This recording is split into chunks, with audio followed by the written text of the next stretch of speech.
Reading. Now I call the member for Fadden. Thank you, Madam Deputy Speaker. I move the amendments as circulated in my name. I move that all words after that be omitted with a view to substantiating the following words.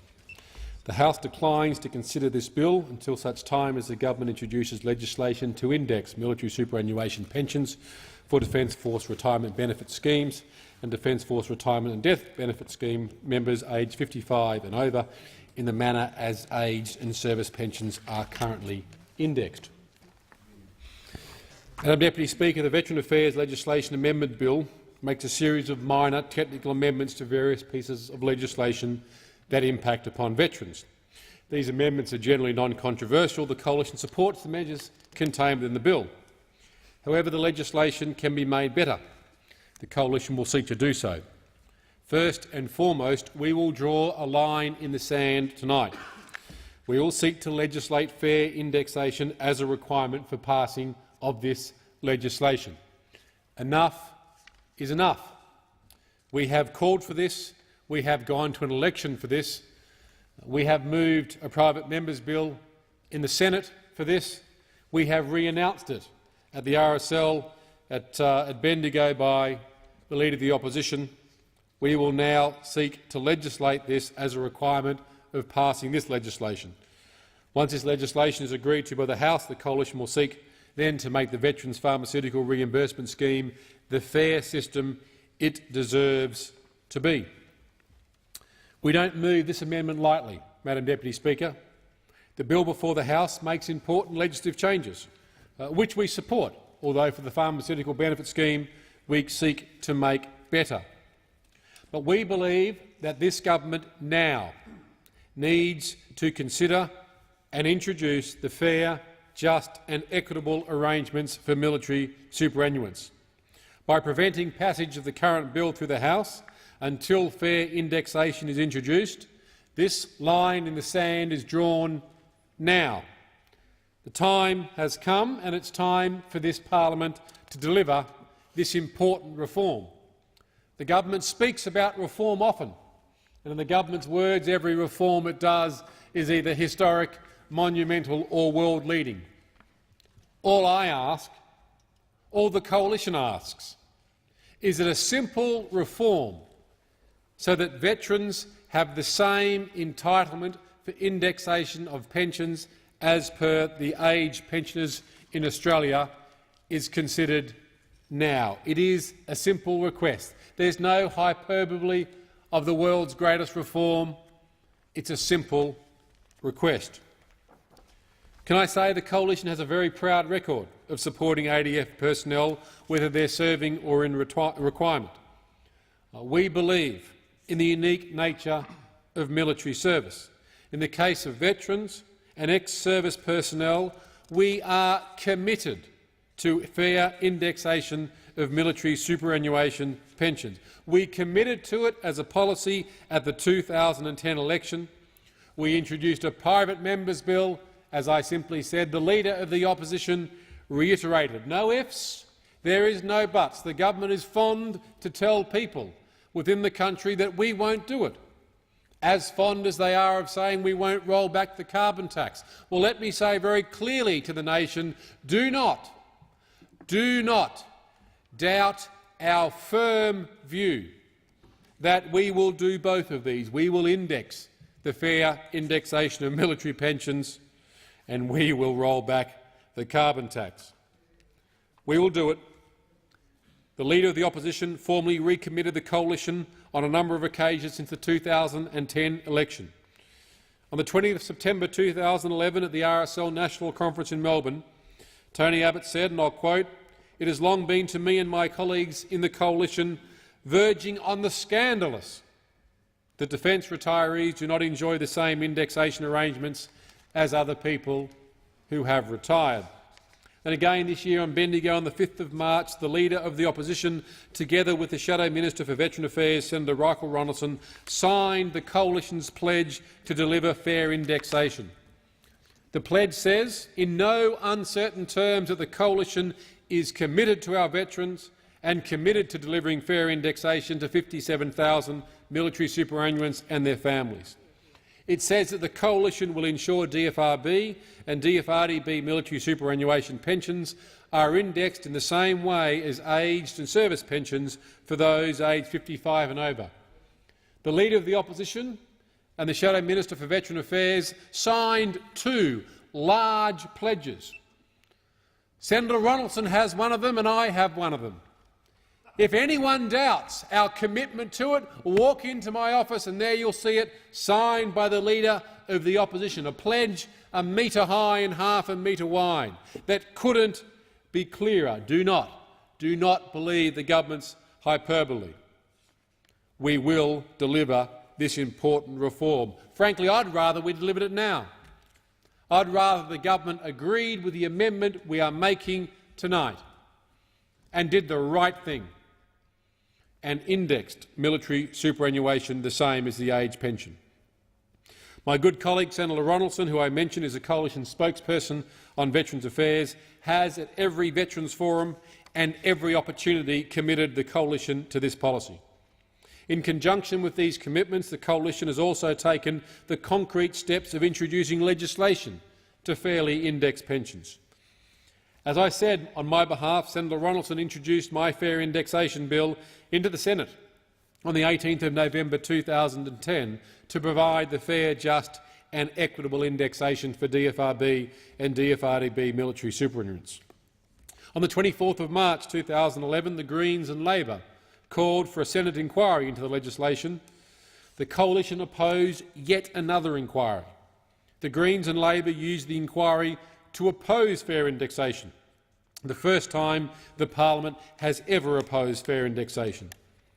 On the 16th of June 2011, in a shameful day for the Senate, the Coalition's fair indexation legislation was defeated by Labor and the Greens. Therefore, let me say again, be under no illusion.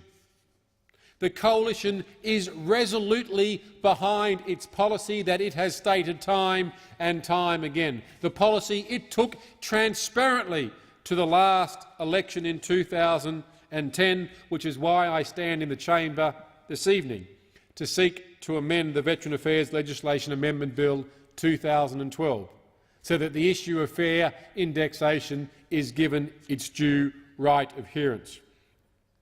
Can I say Labor's record on military superannuation reform is nothing short of a litany of hyperbole, hot air and inaction.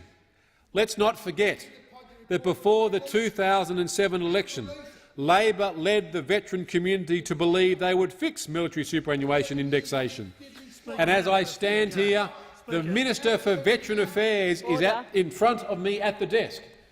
And it is great to see the Minister for Veteran Affairs to be here, and it is great to see him sitting here during the entire debate. And I thank you, Minister, for coming to listen to this important debate.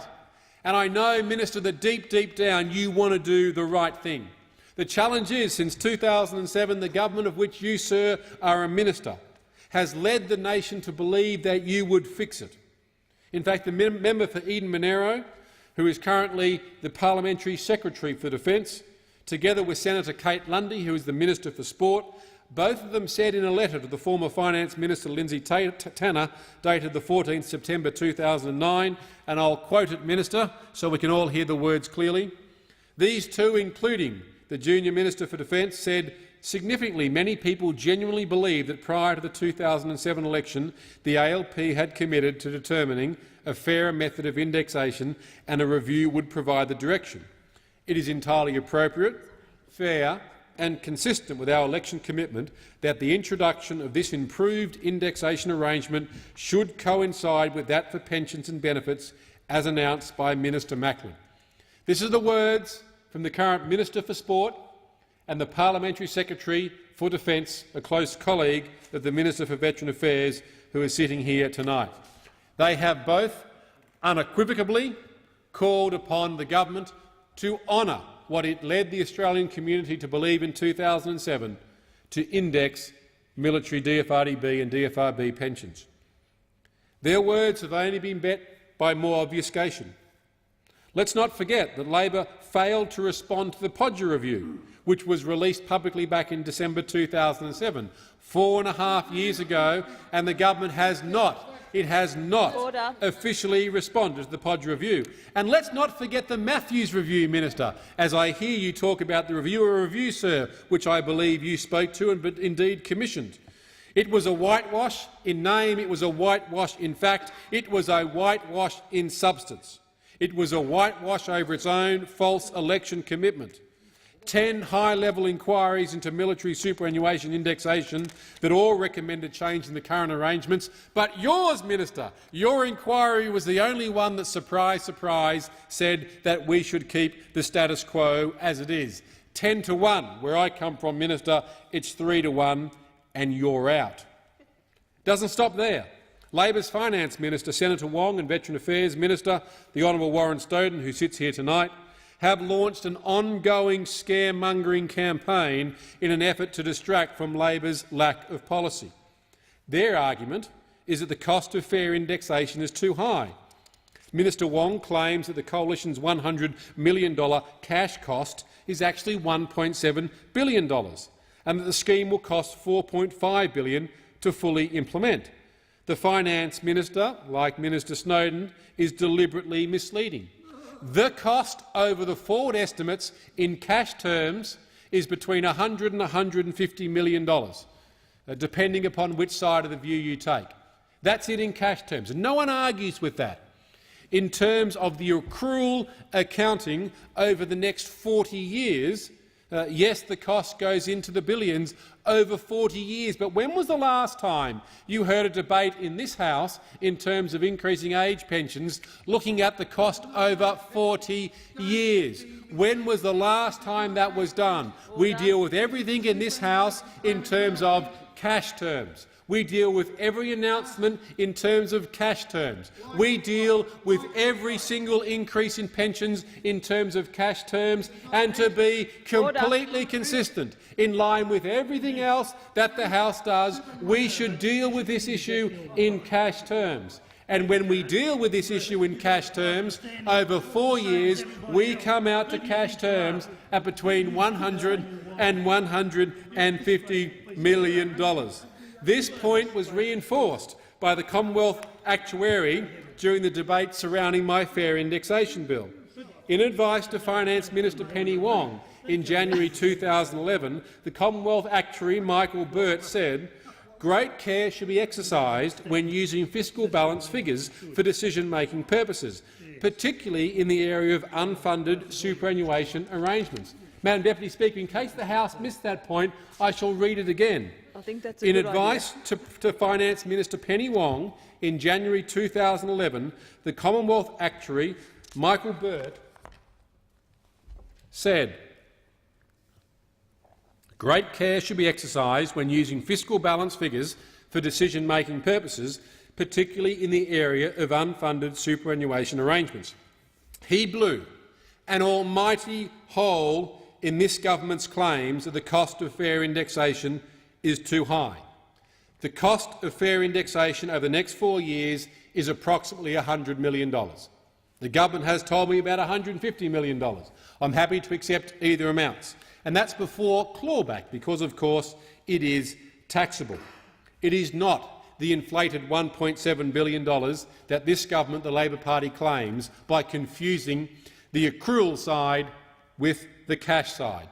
In the first year, it's something like $5 or $6 million, and then increases slowly, $100 to $150 million to achieve that. Compare that to $4.7 billion this government has spent because of pride over rolling back the proven Howard government border protection solutions, the Pacific solution, that have led to the debacle we have right now. Can you imagine what that $4.7 billion could have been spent on if this government had left proven border security solutions alone? We're talking about $100 to $150 million. In negotiating with the Greens, the leader of the Greens, Bob Brown at the time, asked me to come up with the savings on how we would pay for this prior to the vote on our private member's bill in the Senate. In the Senate Foreign Affairs, Defence and Trade Committee hearing, I questioned the then Secretary, Secretary Watt, and Mr Minns, who was the DepSec people, and asked them about the 12.8% increase over the forward estimates of public servants. And they indicated, because of a range of things, notwithstanding the government's cut to the defence budget, that that increase would not be as high. I suggested 30% less. They agreed, which came up to about $200 to $250 million, which I took to Senator Brown as the savings, notwithstanding the Greens actually promised in 2007 and 2010 to index DFRDB pensions, and when given the savings to make true and real their promise in writing, they still voted against it, and surprise, surprise, the Minister for Defence a number of months later announced the savings in exactly the same quantum and exactly the same numbers as I brought up in the Foreign Affairs, Defence and Trade Committee meeting. Not only did I indicate where the savings could be, where the money could be found in the budget, not only did the government then a few months later take those exact savings, those exact numbers, and pocket that exact amount of money, but that money was identified to fund, over the forward estimates, the indexation of super, but they took the savings and dudded 57,000 veterans and their families. And the tragedy is that we've just come to expect this. We've come to expect this from a government that can't even put pink bats in roofs without blowing $2.5 billion, that can't put up school halls without private schools getting a 60% advantage over public schools because of a $5 billion in waste that went to Labor state governments. $36 million spent on advertising the carbon tax ads.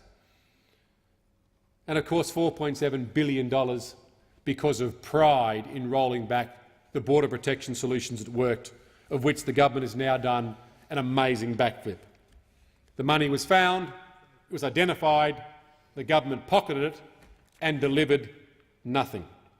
More recently, of course, the Veteran Affairs Minister, Minister Snowden, at the table this evening, argued that a superannuant on $58,000 per year didn't need fair indexation. They were already well off. Labor's politics of envy are alive, especially when it comes to military superannuants. What Minister Snowden failed to acknowledge, however, is that the average DFRDB military pension is just $24,386, 2.5 times less the figure he quoted in June. Labor is misleading the public. Not to mention that in June veterans were sent letters offering them a few cents extra per fortnight in their pensions. Many veterans received an increase of less than $1 a fortnight. As Tony Abbott said on his Brisbane radio in 2010, you can turn this into a huge figure if you like. In any one year, though, it is bearable, and it should be borne. At the last election, we identified more than $50 billion in savings to meet these commitments. But more specifically, I identified over $200 million in savings on defence personnel, savings the minister re-announced 2 months later that he pocketed that was not spent on indexing pensions. Madam Deputy Speaker, on another matter of importance regarding the bill, when this legislation passes the House, the Coalition will seek to further amend the legislation to deliver fairness for disabled veterans with higher pharmaceutical costs. Labor's pharmaceutical reimbursement scheme is flawed and it is unfair. It has created two classes of disabled veterans, those with qualifying service and those without. What we do know is up to 1,500 of our most disabled veterans get no assistance from the scheme. These are our most disabled veterans receiving the special rate or TPI pension, but who do not have qualifying service as defined by the Veterans Entitlement Act 1986. The Coalition has a better way. At the last election, we proposed a comprehensive veterans pharmaceutical reimbursement scheme which delivered financial relief to more than 80,000 disabled veterans. Importantly, it did not create two classes of veterans and ensure that all of our most disabled veterans had no out-of-pocket pharmaceutical expenses. The Coalition scheme was also immediate. There were no cumbersome requirements needed, nor was there any need for technical amendments, as this legislation proposes to ensure the scheme functioned properly. Under the Coalition scheme, a veteran who qualified for the scheme would only pay for 30 scripts per year, Once they reached this veterans' pharmaceutical safety net, they paid no more for their scripts. This meant immediate financial relief for veterans. Significantly, the coalition scheme did not require cumbersome reimbursements. Labor's scheme leaves veterans waiting for the calendar to tick over to a new year before they receive any financial relief for the costs of pharmaceuticals. In the Senate, the coalition will move amendments to extend eligibility for the Veterans Pharmaceutical Reimbursement Scheme to include all special rate or TPI ex-service pensions. Our amendments will extend the coverage of the scheme beyond just those disability pensioners with qualifying service to also include all special rate pensioners. This amendment will bring fairness and justice to Labor's flawed and unfair scheme. These amendments will cost $234,000 per year, based on the government's advice about the average cost of the reimbursement and the approximate number of 1,500 special rate pensioners without qualifying service. The government scheme is budgeted to cost $30 million over the next 4 years, making this extension a very, very modest additional cost to provide the extra fairness. It's a small price to pay to ensure our most disabled service personnel are not further disadvantaged by Labor's unfair pharmaceutical reimbursement scheme. If successful in the Senate, I'll be supporting the Senate's request for the House to amend the legislation in this respect. I look forward to coming back and doing so, again with the Minister for Veteran Affairs at the table. Providing fair indexation for Australia's DFRB and DFRDB military superannuants is the right and proper thing to do. My amendment to the Veteran Affairs Legislation Amendment Bill, this bill, has only been necessary due to the continual intransience of this government. Recently I spoke, in fact last week, in response to the Minister of Defence's ministerial statement, and the member for Eden Monero, Parliamentary Secretary for Defence, the Honourable Mike Kelly, AM, was also at the table. I had heard that he'd been saying to his veteran groups that he would be seeking, at a later juncture, to move a private member's bill to index DFRDB pensions the same way as we are seeking to do. And I said to the member for Eden Monero, I have heard this. I am happy to be wrong. I am happy to apologise if I was wrong, and I would provide every assistance on indulgence for the member for Eden Monero to rise from his seat, to approach the dispatch box, to point out the error of my way, to say I was wrong and that was not his intent, or if it was his intent, to move a private member's bill straight away. The member for Eden Monero did nothing. He didn't move. His silence was acquiescence, and he walked out the chamber. He had the opportunity to say I was wrong and I would have apologised, but he didn't. He didn't, because he has no intention of moving a private member's bill. He is all talk and no action on this. He was all talk and all writing letters, all signatures and ink, when he wrote to the then Finance Minister, Minister Tanner. But when the rubber hits the road and he's called to the dispatch box to either refute and I would back down or to back up his words with action, he shrunk like a wilting violet. The member for Eden Monero is a fine man, Madam Deputy Speaker. He's a decent Australian, but he failed that test on that day last week. In urging all to support this amendment, I look in front of me and there is the member for Blair looking to speak next. The member for Blair, in relation to the latest CPI increase, said, and I'll quote the member for Blair, "It is ridiculous to expect people to accept a 0.1% increase. That is unviable given the cost of living. It is too meagre and it needs to change. The current situation is unsustainable. It's become exacerbated by a series of fairly low CPI rises. The government needs to look at this again." Well, I say to the member of Blair, I have read your comments faithfully, sir. If I haven't, stand and correct me. If they are indeed your words, and I know they are, join us in indexing fair and equitable military superannuation. Match your words, sir, with action. Do that. You have the chance tonight, or if the vote comes tomorrow, to do that. The Greens, in their 2010 election policy, said in a long-running campaign current and former Defence Force personnel have been pushing to ensure their superannuation pensions are indexed fairly and appropriately. It is a campaign the Australian Greens support wholeheartedly. Except when a private member's bill in the Senate except when savings are identified and at the time they are needed to match the words that they took to an election they were found wanting. Bob Brown in March 2011 said, "At the outset, I should say that fair indexation is consistent with the Australian Greens policy at the last election." Well, he says that when he needs the votes of 40-odd thousand Tasmanians, but when it comes time to vote in the Senate, he is found wanting. The independent in this House, member for Deauville, Craig Thompson, said of supporting fair indexation, "I am the only MP of the Central Coast who is prepared to support them. There are two others who won't." Well, when this comes to the vote, I expect the member for Deauville to be a man of his word and to back up those statements, as I expect it for the member of Blair, who I know to be a man of his word. I know the member for Denison, Andrew Wilkie, has also publicly supported indexing fair and equitable DFRB and DFRDB in the past. He said, and I'll quote, "The ALP should be condemned for not doing something about it since its election in 2007. Defence Force retirees in particular would be better cared for if the unsatisfactory indexing of defence pensions were overturned in favour of a system that at least keeps up with the cost of living."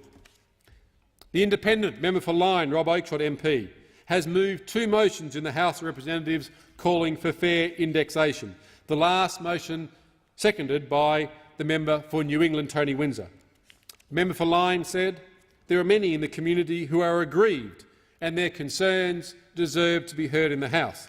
There are many who are frustrated that government, report after report, seems to get the concerns about a lack of purchasing power within the current military superannuation scheme, yet when it actually comes to doing something about it, the arguments of cost and difficulty in making those changes seem to be directed towards those who have done military service."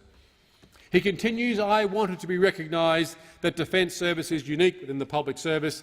The uniqueness of defence service lies in defending the nation, our sovereignty and our freedoms." They are fine words from the member from Lyne. He continues, "I hope it is generally recognised that CPI is not a good indicator for cost of living measures and for purchasing power. In my view, the alternatives that are worthy of consideration are in the form of age and welfare pensions, which are indexed by the new Living Cost Index to reflect the falling or the failing of CPI in the Pensioner and Beneficiary Living Cost Index, or the male total average weekly earnings, whichever is greater." And of course, the independent, the member for New England, Tony Windsor, asked the Minister for Finance, Minister Lindsay, in 2010, he asked what measures will he take and when to address the ongoing concern within the veteran community that A, the indexation of military superannuation pensions against the current price index is not an accurate measure of the cost of living, and B, inequality exists between the indexing of military superannuation pension and other pensions such as age and welfare, and will he consider introducing a fairer indexation method for military superannuation pensions in line with that used to calculate age and welfare pensions. Mr Deputy Speaker, in conclusion, prior to the 2007 election, the Labor Party indicated that they will index pensions. Many of their front bench wrote to the Minister Tanner seeking the pensions to be indexed. Many of the independents I've just read through have all publicly stated their desire to index military pensions.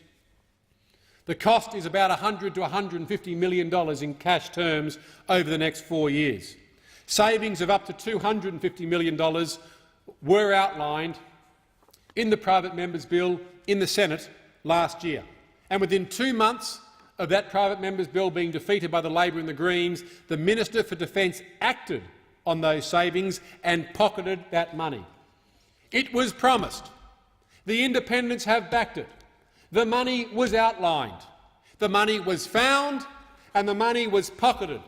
There is no reason, none, why this parliament this week shouldn't join with and support the coalition, that no more steps will be taken in this area on this bill until the fair indexation of DFRB and DFRDB pensions is addressed. We call on those that have publicly called on the issue. We call on those that have made a point of this issue. We call on those that have stood on soapboxes about this issue seeking votes to now stand and put their vote where their mouth is, support the coalition on indexing pensions.